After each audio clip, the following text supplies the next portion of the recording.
Iran ఒక good news చెప్పింది. అదేంటంటే ఈ గల్ఫ్ హర్మూజ్ స్ట్రైట్ టోటల్ మా కంట్రోల్లో ఉంది, మేము దాన్ని క్లోజ్ చేసేసాం.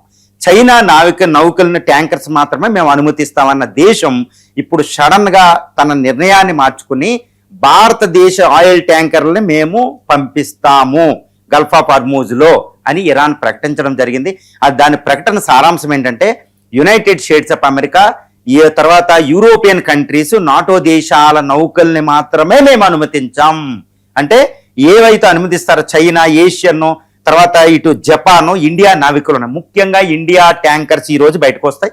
గల్ఫ్ ఆఫ్ హర్మూజ్లో 23,000 మంది ఇండియన్స్ ట్యాంకర్స్ 37 ఆయిల్ ట్యాంకర్స్ లో చిక్కుపడిపోయి ఉన్నారు. ఇప్పుడు వాటన్నిటిని అనుమతిస్తారు. LNG supply, LPG supply, oil supply ఇంక ఇండియాకి రాబోతుంది. This is one of the greatest and sweetest news for the Modi government and Indians అండి. ఇక మనం కష్టాలు లేవు, ఇది ఇరాన్ ప్రకటించింది. మరి ఇప్పుడు దాకా ఇరాన్ మనల్ని ఒప్పుకోనిది ఎందుకు సడన్ గా ఇది చేసిందంటే అద్భుతమైన దౌత్యం. ఇప్పుడు ట్రంప్ చేసిన దారుణమైన